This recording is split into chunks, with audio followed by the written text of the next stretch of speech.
22 तारीख को धरने को लगातार 60 दिन हो जाएंगे और 25 तारीख को युवा आक्रोश रैली के अंदर हमने आह्वान किया और 1 लाख से ज्यादा जवानों ने अपने अपने साधनों से उस तपती धूप के अंदर लू के थपेड़े झेलते हुए जिस तरह प्रधानमंत्री को संदेश दिया, तैयार हो जाओ, हमारे दिल्ली की तरफ। और ये भजनलाल सरकार को बड़ा संदेश था कि राजस्थान का नौजवान अपने हक और अधिकार लेना जानता है और डरी हुई सरकार ने वो अपने आप अपने प्रतिनिधि भेज दिए कि आप तो जाओ, कहीं जयपुर की तरफ वो लोग नहीं आ जाए। इतनी भजनलाल सरकार उस डरने से, उस हमारे आंदोलन से डर गई। भाइयों, पहले जेल भरो आंदोलन लगातार 55 दिन से आपकी उपस्थिति इस बात की ओर इंगित करती है कि अब राजस्थान के अंदर विपक्ष की भूमिका राष्ट्रीय लोकतांत्रिक पार्टी निभा रही है, न कि कांग्रेस पार्टी। हम लगे हुए जी जान से दिन रात एक कर दिया, लेकिन मैं आपको एक ही आह्वान कि जल्दी हम संगठन का विस्तार भी कर रहे हैं। हम नहीं बढ़ाएंगे कि छोड़ के चले जाए, फिर आप घर से बढ़ाया फिर भाग गया, क्योंकि भागने की बड़ी परंपरा रही है। अपने यहाँ से कई लोग आए चले गए फोटो खिंचा के। मैं तभी तो आपको एक बात बार बार कहता हूँ, किसी के पीछे बिना जानकारी के एकदम से मत भागो। एकदम से भागते हो सोशल मीडिया में, पता करो कि जिसके पीछे भाग रहे हो वो अपने साथ खड़ा मिलेगा कि नहीं मिलेगा। ये चीज अपने को ध्यान रखनी है। विशेष मेरे छोटे भाइयों कहना चाहता हूँ, राष्ट्रीय लोकतांत्रिक पार्टी ही इस प्रदेश को नए शिखर पर लेके जाएगी। वो हमारे तमाम किसानों के, हमारे बुजुर्गों के, जिस तरह नेताओं ने धोखा देके हमारे बुजुर्गों को जो समझ दिखाए, लेकिन किसी बुजुर्ग को जयपुर और दिल्ली के अंदर पार्लियामेंट नहीं दिखाई और अंदर से विधानसभा ले जाए। एक नया इतिहास, नई क्रांति आप सबके सहयोग और आशीर्वाद से लेके आया। मैं चाहता तो सत्ता का सुख भोग लेता, और सत्ता का सुख कौन नहीं भोगता बताओ मुझे। हर व्यक्ति सत्ता के लिए बात करे, लेकिन हमने हमेशा एक बात करी कि हमारे लोगों का नुकसान नहीं किया, शोषित पीड़ित तबके को साथ लेके चले, सही को सही और गलत को गलत कहने की हिम्मत रखी। मैं आपको इतना ही निवेदन करूंगा कि आप सब एक दिशा के अंदर चले, धैर्य रखें। धैर्य रखोगे तो सब कुछ मिलेगा। एक दिन के अंदर अगर अखबार में फोटो छप जाए और एक दिन नाम आ जाए और 3 दिन बाद लोगों को भूलने की भी बहुत बड़ी आदत है। ये भी ध्यान रखना, नई बात 9 दिन याद रखते हैं। बहुत लोगों के फोटो चले, सोशल मीडिया पे चले, फिर लोग अचानक से भूल जाते हैं। इसलिए जो धरातल पे मेहनत करोगे वही आवश्यकता है। और धरातल के मेहनत के साथ साथ सोशल मीडिया बहुत बड़ा प्लेटफॉर्म है, जिसके मार्फत राजस्थान में राष्ट्रीय लोकतांत्रिक पार्टी सत्ता की मेहनत, संघर्ष, सोशल मीडिया, मीडिया के हमारे इलेक्ट्रॉनिक और प्रिंट मीडिया और तमाम के सहयोग से इस बार 28 में बहुत बड़ा सफर तय करने जा रही है।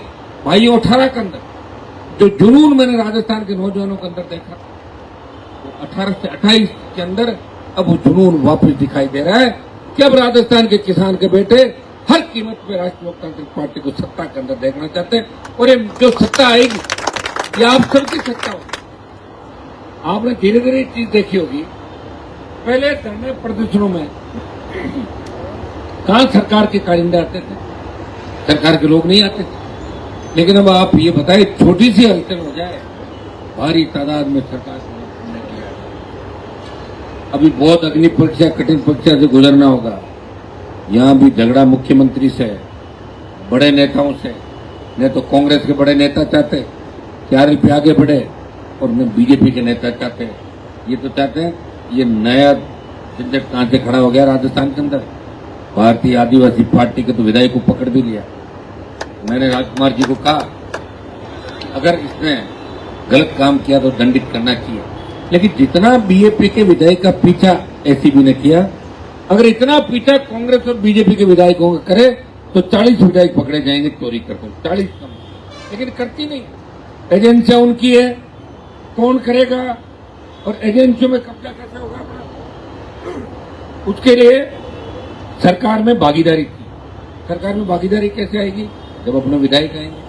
ये तो मैं धन्यवाद देता हूं आप लोगों को, बिना विधायक के अपन सड़कों पर लड़ रहे हैं, जैसे हाउस के अंदर लड़ रहे हैं। लोकसभा के अंदर तो मैं हूं, लेकिन राजस्थान की विधानसभा के अंदर अपना विधायक नहीं है। ये बहुत बड़ा नुकसान राजस्थान के किसान और जवान को हुआ है। मैंने पिछली सरकार के समय देखा था 18 से 23 में तो परिवहन घोटाला हुआ, अन्य घोटाले हुए, तो कांग्रेस के नेताओं को बचाने के लिए भारतीय जनता पार्टी की अग्रिम पंक्ति साथ आ गई, इस मामले को नहीं उठाना। नेता आपस में सेटलमेंट कर लेते हैं, एडजस्टमेंट कर लेते हैं, ये मामला तेरा है, ये मेरा है, माल तो बांटना है, 70 साल माल ही तो बांटा था। तभी इनको तकलीफ है मेरे से, ये पता नहीं कहां से आ गया, जिसको कोई शौक नहीं है, इसको कैसे रोक। तो जिस माफिया के पीछे पड़ा उसको उसकी नानी याद दिलाई, बजरी माफिया को बता दिया कि बजरी का काम आपके लिए ठीक नहीं है, उसको घर बिठा दिया बजरी माफिया। भाइयों, हाँ नुकसान मेरा भी हुआ होगा, लेकिन मेरी एक आदत है कि मेरा नुकसान करा के भी मैं राजस्थान की जनता का फायदा चाहता हूँ। उस वक्त अगर राजस्थान की गरीब जनता ये समझ जाती कि बजरी की लड़ाई हनुमान जी हमारे लिए लड़ रहे हैं, प्रत्येक घर, प्रत्येक जाति, प्रत्येक समाज लड़ रहे हैं, तो आरडीपी को वोट डालते हैं। लोग भूल जाते हैं, जातिवाद में चले जाते हैं, धर्म के नाम पर चले जाते हैं, छोटी बातों नाराज होकर चले जाते हैं, तो ट्रांसफर पोस्टिंग के नाम पर चले जाते हैं। जिस दिन आप इतना होशियार हो जाओगे कि सड़कों पर आपके लिए कौन लड़ रहा है, सदन में कौन लड़ रहा है, कौन लड़ते लड़ते लड़ते लड़ते भी आपकी चिंता कर रहा है, उस दिन राजस्थान में असली राज आएगा। और असली राज आपको होगा। हर क्रांति के नायक नौजवान थे और आरएलपी की सबसे मजबूत कड़ी राजस्थान का युवा है, छात्र है। छात्र इकाई की घोषणा में 1-2 दिन के अंदर ही आपके कर देंगे। सारा जो संगठन है इस बार छात्र संगठन भी हम चाहेंगे कि राजस्थान के अंदर हमारी छात्र इकाई की घोषणा हो और कॉलेजों में, यूनिवर्सिटी में जब भी छात्र के चुनाव हो तो हमारी पार्टी मजबूती के साथ लड़े, क्योंकि तैयार तो हम करते हैं और वो दूसरी पार्टियों में भाग जाते हैं, क्योंकि उनको कोई संगठन नहीं ना बच्चों का, तो फिर उनको अध्यक्ष बनना हो तो टिकट ले आते हैं। ये तो हमारे बच्चे, प्रयास हम करेंगे कि राजस्थान को कंप्लीट नई दिशा कैसे मिले। प्रत्येक जाति के नौजवान, प्रत्येक जाति के बड़े नेता जब बंद कमरों में बात होती थी, बात जरूर कहते हैं कि राजस्थान डूब गया, ये नहीं हुआ, वो नहीं हुआ। मैं उनको कहता हूँ तो आप आ जाओ हमारे साथ, अभी रुको थोड़ा सा। जब 28 नजदीक आए जब देते हैं, तो रुकी रहा हूं मैं तो 15-20 साल से, 200 साल थोड़ी उम्र होगी तो चली जाएगी। लड़ने वाले ही लड़ाई लड़ेंगे, इंतजार मत करो कि और कोई आएगा। और तुम्हारे में सही नए नेता तैयार करने राजस्थान के अंदर, इतनी मेहनत करो, इस तरह आगे बढ़ो, एक दूसरे का ध्यान रखो और अपने पर्याय की पहचान रखो। जिस दिन आपने ये काम सीख लिया उस दिन सत्ता आपके दरवाजे पर खड़ी है, सिंहासन पर आपका कब्जा होगा। ये बात विशेष रूप से मेरे छोटे भाइयों को मैं कहना चाहूंगा कि लोग आएंगे, बड़ी बड़ी गाड़ियां लेके आएंगे, बड़े बड़े भाषण देंगे, बड़ी बड़ी बात करेंगे, दिल्ली की बात करेंगे, राजधानी की करेंगे, काम का झांसा देंगे, लेकिन काम किसी का नहीं कराएंगे। हाँ, एक काम करा सकते हैं, या तो जमीन पर कब्जा करने के लिए आपको ले जाएंगे, या फिर कहीं उल्टा सुल्टा काम मारपीट का उसमें आपका यूज कर लेंगे। मैंने मेरी जिंदगी के अंदर सबसे ज्यादा नौजवान इस देश के अंदर मेरे साथ है, कभी मैंने जवानों को भेज के किसी का थप्पड़ तक नहीं मरवाया। मेरी अगर इच्छा हुई तो मैंने 2 थप्पड़ खुद ही मार दिए, तुमसे नहीं मरवाए, ठीक है। तो ऐसा नहीं, ऐसा काम है तो तुमसे कभी और मारे भी किसी बदमाश, किसी को तंग करना, कभी किसी जमीन पे, प्लॉट पे या किराया नहीं, ऐसी छवि थोड़ी बनाए। तभी तो इस राजस्थान के अंदर लोग कहते हैं कि हनुमान जी के ईमानदारी वास करती है, कोई भी व्यक्ति। हाँ, मुझे पता आर्थिक युग है, बच्चे हमारे पास थक गए लड़के उधार ले लेके किस तरह रैलियों के अंदर गाड़ियां लेकर, मैं जी जानता हूँ, लेकिन आप चिंता नहीं करें, रोजगार भी होगा। जब सरकार के अंदर एंट्री होगी उससे पहले भी रोजगार मिलेगा, सारे काम आप होंगे। सही दिशा के अंदर चलें और जो अपने से पीछे है उसको देखें, आगे वालों क्यों देख रहे हो? कोई अगर फॉर्च्यूनर में भाग रहा है तो मत देखो, एक बार अपने मोटरसाइकिल काम चला, फिर स्कॉर्पियो, उसके बाद फॉर्च्यूनर लेंगे, सपने क्यों देखना चाह रहे? मैं देता हूँ कितनी बड़ी बड़ी गाड़ियां, बताओ बुलेट प्रूफ, किस तरह के मकान, बंगले, फार्म हाउस, मेरे पास तो नहीं है, तो फिर मैं भी तो बैठा हूं ना, मेरे पास तो सत्ता नहीं। अगर मुझे फॉलो करते हो तो थोड़ा इस बात का भी ध्यान रखो। देखिए, पैसा बहुत बड़ी आवश्यकता है, आर्थिक युग है, पैसे के बिना कुछ भी नहीं होता, लेकिन एक जगह पैसे के बिना भी होता है, वो हनुमान बेनीवाल का घर है, धरना या जान खड़ा और बिना पैसे के आम आदमी को छोड़ी जाती है, गरीब को छोड़ी जाती है। लेकिन इसीलिए राष्ट्रीय लोकतांत्रिक पार्टी को लोग पसंद करते हैं, लोग जातिवाद का आरोप भी लगाते हैं। आप देखिए, अभी टोमो के अंदर घटना हुई, हमारी पार्टी वहां रही, राष्ट्रीय लोकतांत्रिक पार्टी, शहीद का दर्जा दिलाया स्वर्गीय शेखावत जी, और यहाँ जो धरना चल रहा है SMS के अंदर दूसरे के मामले चल रहे हैं, इस प्रदेश में चाहे RS मेंस का हो, फर्स्ट ग्रेड का, प्रयास में कोई कमी नहीं रहती। हमारे पास तो लास्ट में मामला आता है इधर उधर से घूम फिर, लोग कहते हैं साहब आखिरी उम्मीद आप हो। आखिरी उम्मीद अपना प्रयास करो। सारी चीजें मेरे हाथ में नहीं, लेकिन मैं आपको विश्वास दिलाता हूं जो भी काम हाथ में लूंगा उसमें आपको धोखा नहीं मिलेगा। जो भी बात होगी उसकी गारंटी होगी। जहां मैं बीच में रहूंगा वहां गारंटर के तौर पर खड़ा रहूंगा। ये तो लोग चले जाएंगे, कलेक्टर चले जाएंगे, कमिश्नर चले जाएंगे, सीएम चले जाएंगे, लेकिन हनुमान बेनीवाल उस गरीब की आवाज, उस गरीब की आत्मा जिसमें बसती है, वो आपके गारंटर के रूप में खड़ा। जिस समझौते, जिस फैसले के अंदर मैं खड़ा रहता हूँ, उसका जब तक काम पूरा नहीं हो जाता मैं अधिकारियों को फोन करता रहता हूँ, अरे भैया उस मामले में इतने पैसे बकाया, जल्दी भिजो। वो सोचे यार ये जान लेके मैंने कहा जल्दी जल्दी देते हो, पीछा नहीं। उनको पता है कि अभी लंबी राजनीति है, अभी ये कहेंगे हम 80-85 की उम्र के अंदर, तो निश्चित रूप से अच्छा समय आपका आएगा। और आधा अच्छा समय लाना चाहते हो वो तो कर ही ले, हो जाए, मना ही नहीं करा और फिर दिल्ली में आ जाएगा अच्छा समय, तो दिल्ली से आ जाएंगे डंडी लगा के आप, लेकिन फिर लड़ाई नहीं लड़ पाएंगे। मैं पहले बता दूं आपको, इसलिए हमें राजस्थान की सड़कों पे संघर्ष करना है, लड़ना है। और देखिए चिंता अगर अपन करे ना कि ये एमएलए बने, इसको जिता दो, इसको हरा दो, इसको धंधा नहीं खोल रखा, दुकान नहीं खोल रखा। 18 और 23 के अंदर जितनी मैंने मेरे समाज के, शेड्यूल कास्ट के और दूसरे ओबीसी के भाइयों की जितनी मदद दूसरे नेताओं की मैंने की, जिनको विधानसभा के दहलीज पे पहुंचे, कोई कह रहा साहब आपने एक बार ही पहुंचे, मेरे को दोबारा और पहुंचो, मैंने ठेका ले रखा है इस बात का, फिर मेरी पार्टी को कैसे मजबूत करूंगा बताओ मुझे। ये जो लोग कह रहे हैं, मुझे याद है कि हमारे 26, 27, 28 विधायक थे, 35, 37 में लेके चला गया, हर जगह प्रयास किया, परिणाम क्या हुआ, सामने से क्या मिल रहा है ये तो देखो। सामने से ये मिला, जब इनको लगा कि खीमचरण में हनुमान जी है तो कांग्रेस, बीजेपी, सब ने लोगों ने मिलकर, तमाम जो लोग थे वो घेर के खड़े हो गए, भाई एक वोट टूटो 21, हनुमान को रोकना। तो मैं रुका कहा, मैं तो खड़ा हूं। खीमचरण की सीट अगर चली गई, वोट बढ़ा है, लेकिन मेरी ताकत थोड़ी गई है, मेरी दुगनी ताकत बढ़ी है। जिस तरह आक्रोश रैली के अंदर आपने कहा कि हो सकता है खीमचरण के अंदर, खीमचरण की जनता समझ नहीं पाई, जितना स्पीड से मैं भाग रहा हूं 120, वो 65 की स्पीड से चल रहा है, मेरे को कहां पकड़ पाएंगे, खीमचरण नहीं पकड़ पाएंगे। ये तो मेरा जन्म वहां पे हुआ। और मैं उस समय जब यूनिवर्सिटी में हमें लोग कहते थे तालाबों का पानी पीते हो, वही तो भैंस तैरती है, वही तुम पानी पीते हो नागौर वाले। ये बात मेरे चुप गई, लेकिन नागौर को आजाद करने के निकल गया मैं तो यहाँ जयपुर के अंदर बन जाता है एमएलए, जयपुर में तो बाहर के लोग ही बनते हैं ज्यादातर के, आपने देखा कि नहीं देखा।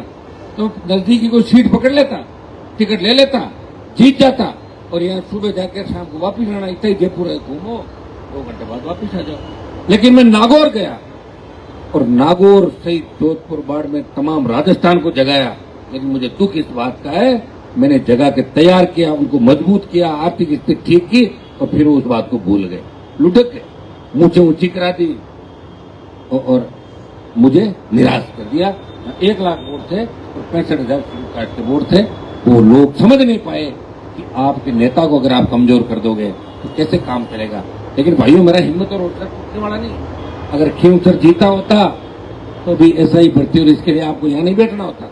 मैं भजनलाल को फोन करता, भजनलाल जी, और अभी कर दिया। ये काम ऐसे होते हैं तो हवा के अंदर ही होता है मेरे भाई। दिल्ली के अंदर भी लोगों ने, जब मैं गया था, जब दिल्ली के अंदर प्रधानमंत्री और गृह मंत्री ऐसे देख रहे थे, मुस्कुरा रहे थे कि हमने इनको हरा दिया। देखिए, उनको भी मेरी चिंता, उनको अशोक गहलोत, सचिन पायलट की चिंता नहीं है। वो तो कहते हैं कि सचिन पायलट तो जब गए हमारे साथ है, बीजेपी के लोग कहते हैं, लेकिन हनुमान बेनीवाल के लिए उनको पता है ये अपनी मर्जी का मालिक है, इसकी हम गारंटी नहीं ले सकते। ये वही काम करेगा, इसलिए समाज, किसान, देश को आवश्यकता होगी, वही हनुमान खड़ा होगा। इसलिए पहलवान बेटे को न्याय दिलाने सबसे पहले मैं गया, किसान आंदोलन के मैं गया, अग्निवीर के लिए मैं, और हमेशा हर जगह मैं तैयार मिलता हूँ। भाई डॉक्टर राकेश बिश्नोई का जैसे ही मुझे पता, पूरी टीम के साथ में सबसे पहले 4 दिन जब वहां बैठे, ये कोई पार्टी का धरना नहीं, हम सब साथ हैं। और डॉक्टर राकेश जिन परिस्थितियों के अंदर गया है, हम उसको न्याय दिलाएंगे, चाहे कितना ही संघर्ष करना पड़े। आवश्यकता पड़ी तो आज रात को रणनीति बना के ये आंदोलन पूरे राजस्थान के अंदर फैलेगा और सरकार को लेने के देने पड़ेंगे। इसलिए समय रहते भजनलाल सरकार डॉक्टर राकेश के परिजनों से बात करें, उनको न्याय दिलाएं, डॉक्टर गिरफ्तार करें, सस्पेंड करें, जो भी उनकी मांगे, सारी मांगे माने, एसआई भर्ती रद्द करने की तैयारी करें, आरपीएससी का पुनर्गठन करें, तमाम जो हमारे मुद्दे हैं, तो अमित शाह और मोदी ने विधानसभा चुनाव में घूम घूम के कहा था। अमित शाह ने तो कम से कम 20 भर्तियों के नाम गिनाए थे। गृह मंत्री बोले ये भर्ती, वो भर्ती, वो भर्ती, वो भर्ती, सारी बोल गए, जैसे कोई सरकार में आती सारी रद्द कर दी। लेकिन गृह मंत्री जी 1.5 साल निकल गई, समय निकलते देरी नहीं लगती। पहले कौन प्रधानमंत्री थे, कौन गृह मंत्री थे, आप बने हो, कल कोई नए आएंगे। इससे उन नौजवान को, किसान को पीड़ा मत पहुंचाओ। जिन्होंने आपको सत्ता के शिखर पे बिठाया, लोग भूल जाते हैं। यहाँ राजस्थान में वसुंधरा राजे की क्या स्थिति थी, लोग वसुंधरा की सैंडल चप्पल उठाने के लिए सर भिड़ जाते थे लोगों के। इस तरह राजस्थान मैंने देखा। तो उसी वसुंधरा से झगड़ा किया, और झगड़ा किया जब लोगों ने, मेरे ही समाज के लोगों ने कहा ये तो 10 दिन का है, 15 दिन बाद हनुमान दिखेगा ही। हमारे लोग तो कमजोर लोग हैं, बंद कमरों में बैठ के बात कर सकते, लड़े नहीं। अगर लड़ते और सेकंड पीढ़ी तैयार करते, नई पार्टी बनाई होती किसी पुराने नेता की, वो पार्टी में शामिल हो जाता और पार्टी को आगे तक ले जाता। दुर्भाग्य से वो सारे काम मुझे करने पड़ रहे हैं जो पहले के नेता करके नहीं गए। हाँ, एक काम को छोड़ गए, वो जो ज्यादा करके गए वो मैंने नहीं किया, और बाकी सारे काम वो मैं कर रहा हूँ जो हमारे वो छोड़ गए। ज्यादा क्या करके गए, शिक्षा। आपको जिस तरह जयपुर, दिल्ली, हमारे नेता भाषण देते थे कि भाई इनको जयपुर मत बुलाओ, दिल्ली मत बुलाओ, नहीं तो इनकी आदत पड़ जाएगी। बराबर बिठाओगे तो ये सीधा गले में हाथ डालेंगे। भाषण, बिजली आएगी तो करंट आएगा, लड़कियां पढ़ेगी तो भाग जाएगी। मारवाड़ में ही भाषण चलता है। मारवाड़ की 45-50 सीट है मेरे भाई शेखावाटी में। मैं धन्यवाद दूंगा नेताओं को नहीं, धन्ना सेठों को। शेखावाटी के लोग, धन्ना सेठ ठीक थे, आर्मी में पहले चले गए, पढ़ाई लिखाई अच्छी की, अपने दम पर शेखावाटी के लोग आगे बढ़े। भरतपुर राज घराना था हमारा, उस हिसाब से बढ़े। हनुमानगढ़, गंगानगर नेरी इलाका था, लेकिन मारवाड़ और अजमेर से लेकर ब्यावर तक के इलाके, जयपुर का ग्रामीण इलाका, ये किन परिस्थितियों में था, चूरू किन परिस्थितियों में था, सीकर के जो इलाके जहाँ शिक्षा कम थी वो किन स्थितियों में थे। आज भी पीने का पानी नहीं, सड़क नहीं, बिजली की अव्यवस्था। तो भाइयों, उन नेताओं ने एक ही काम किया कि ये नहीं बनना चाहिए, ये नहीं बनना चाहिए, बांट रखा था उन्होंने कि हम इसको नहीं बनने देंगे, हम इसको पार्टियां बदलने का धंधा किया। सबसे ज्यादा पार्टियां बदलने का रिकॉर्ड अपने समाज के बहुत से नेताओं के नाम रहा। एक ने तो 48 घंटे में 3 पार्टी चेंज की। ये अब उनको सीरियस कोई नहीं लेता, वो जो घर वाले सीरियस लेते हैं, घर वाले भी लेते हैं। तंग आ गए, बंद करो, कमरे के अंदर ले जाए। एक नेता को शायद कमरे में बंद करेंगे आजकल के अंदर ले जाएंगे, बांध के बंद करो, ये तंग आ गए, बदनामी कर रहे हैं सब जगह। तो अपने को इन चीजों का ध्यान रखना। मैं आपको विश्वास दिलाता हूं, आने वाला समय आपका, हिम्मत रखो, धैर्य रखो, और हमेशा एक ही बात कहते हो भाई साहब ये नहीं करे, वो तुम्हें क्या पता मैं क्या कर रहा हूँ। मैं तुम्हारी चिंता कर रहा हूँ, और अभी तक पार्टी को लेके बैठा हूँ, ये कम बात है क्या? लोग तो पार्टी को खत्म करने के लिए किस तरह लगे, और तो अमित शाह मोदी लगे, राहुल प्रियंका दोनों लगे, खत्म करो। और हमारे जयचंद हर जगह मिलेंगे, बाड़मेर में जयचंद, खींवसर में जयचंद, मेवाड़ में जयचंद, 50 जयचंद मुझे छोड़ के पीठ में छुरा घूम के भागे कि नहीं भागे, फिर भी लड़ रहा हूँ तुम्हारे। और उनका भी ऐत करने की बात नहीं करता। लोकसभा चुनाव के अंदर जब परिस्थिति ऐसी बन गई थी, उनका विरोध नहीं करता। मुझे पता है कि उस समय परिस्थिति में विरोध करता तो भी ठीक नहीं था, परिस्थिति ऐसी। लेकिन भरोसा जो था तो भी, ये तो ठीक है, मैं उल्टे सुलटे काम नहीं करता। अगर मैं इलीगल काम करता तो मेरे ही समाज के नेता जो भाई बन के रहते थे, अभी तो मुझे जेलों के अंदर डलवा देते। ये फायदा है। मैं तंग जरूर हो रहा हूँ, लेकिन दूसरा कोई राज कुछ भी नहीं है। सिंपल मैन आपकी तरह, आपके बीच आपका भाई, जिसको घमंड अभिमान ने कभी छुआ तक नहीं। लोग तो 2 बार एमएलए बन जाते हैं ना, इतने हवा में उड़ते हैं, ये भी बनते भी पार्टी टिकट से। उनके 3 तो 4 तो आका होता है। दिल्ली वाले अलग परेड कराते हैं, राजस्थान वाले अलग परेड कराते हैं। एक गुट से दिन में मिलते हैं, एक में रात को मुंह बांध के मिलते हैं। प्रणाम, मेरा भी ध्यान रखना, मैं गलती इधर था, आपके भी था, उस समय था, ये था। यहाँ कोई नहीं भाई। 6 चुनाव जीता, 16 चुनाव परिवार ने लड़े, लोकसभा विधानसभा 16 चुनाव, कितने चुनाव? 16, और वो भी मृदाओं के खिलाफ, उस इलाके के जहाँ उनके नाम की पूती हुई, जहाँ लोग अनपढ़ थे, पढ़े लिखे नहीं थे, वहाँ कॉलेजों का जाल बिछा दिया, सड़कों का जाल बिछा दिया।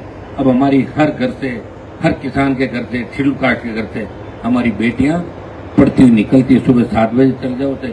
अब बहुत तेजी से वो आगे बढ़ रहे हैं। लेकिन वो 50 साल जो खराब किए वो हमारे उन नेताओं ने किए, नहीं तो 50 साल पहले हमारे यहाँ पे सारी चीजें अवेलेबल होती पूरे मारवाड़ के अंदर। तो भाइयों तैयार हो जाओ, आने वाला समय आपका है। मैं तो नागौर के अंदर टंगस्टन डेगाना में निकलता है, उस टंगस्टन की माइंस को बंद कर दिया था 20 साल पहले। मैंने पीछा किया दिल्ली में, उन कमेटियों में मैं आ गया था, पीछा किया, एमएलए था जब पीछा किया। और देखिए मेरे पे तेजाजी महाराज की कितनी कृपा है कि टंगस्टन को जो वापिस लेना है, तो एक बार तो लिख दिया साहब टंगस्टन तो सस्ता मिलता है, बाहर से खरीद लें। यहाँ टंगस्टन हम निकालते हैं, वो ज्यादा महंगा पड़ता है, बाहर से सस्ता। तो हमने कहा भाई रोजगार मिलता है, वापिस जांच कराओ। जब जियोलॉजिकल सर्वे हुआ डेगाना का वापिस, तो उसमें लिथियम के अथाक भंडार मिले।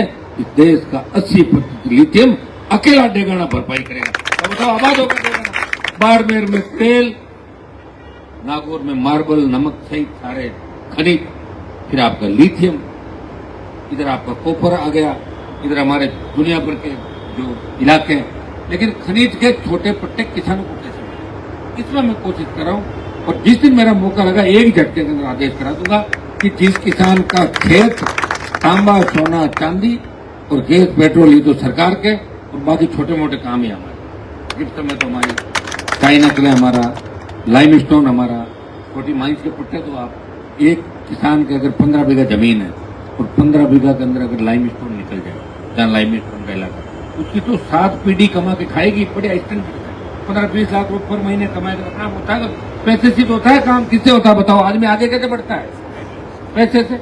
हमारे यहाँ तो अब मैं कहूँगा नाम नहीं लूंगा, ऐसे भाषण देते थे कि तुम तो बात ही मत करो, आप बताओ किस तरह हमें मतलब आंखें बंद करके किस तरह मारा हम लोगों से।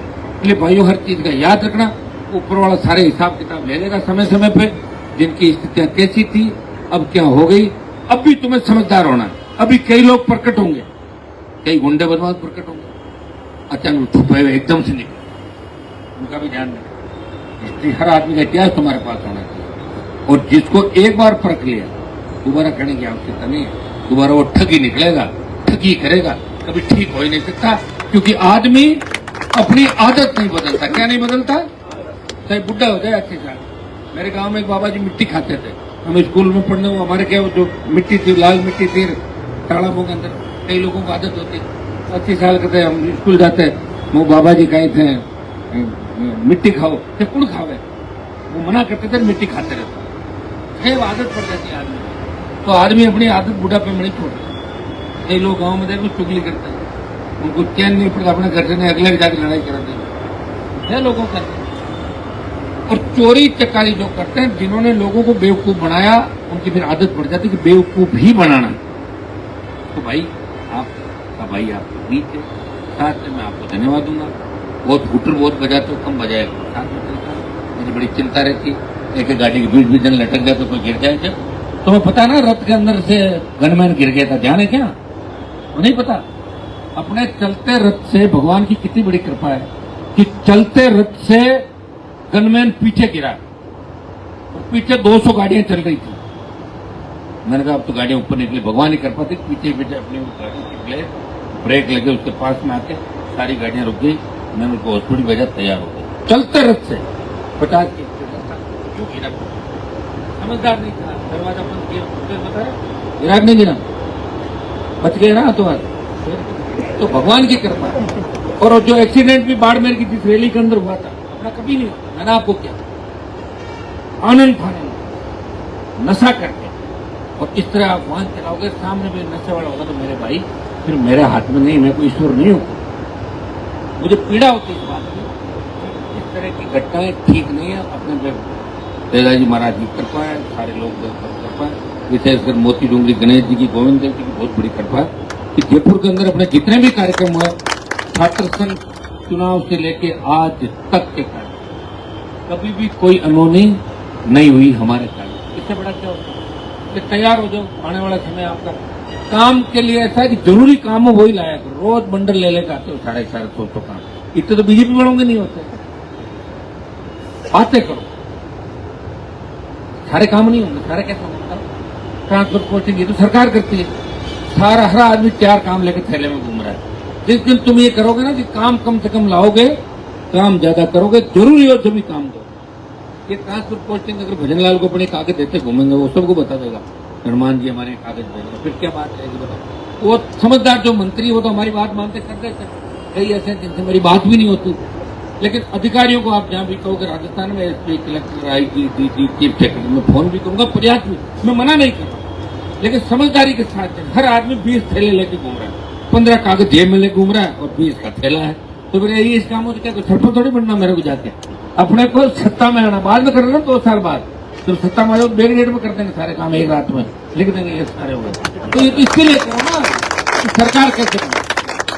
और एक चीज का ध्यान रखो, जो अपना है वो अपना है, जो पराया है उसके भूल के भी 24 घंटे के अंदर उसके साथ मत हो बिना बात के, फिर लौट कर फिर ढूंढना पड़ता है सब। किसी को भी हीरो बना देते हो बिना बात के, फिर वो हीरो परेशान करते मुझे बार बार हर जगह। ये ध्यान रखो, संगठन के विस्तार के बाद आपको समय समय पे ये चीजें भी बताई जाएगी और अब अगली बार आपका प्रशिक्षण भी देंगे। अगली बार बहुत हाईटेक तरीके से राष्ट्रीय लोकतांत्रिक पार्टी राजस्थान के अंदर चुनाव लड़ेगी, बहुत आनंद आएगा। आपको जिनकी तलाश थी बबरू वालों की वो भी आ गए, आपको कुछ कहना चाहेंगे? बहुत बहुत आपको धन्यवाद। जय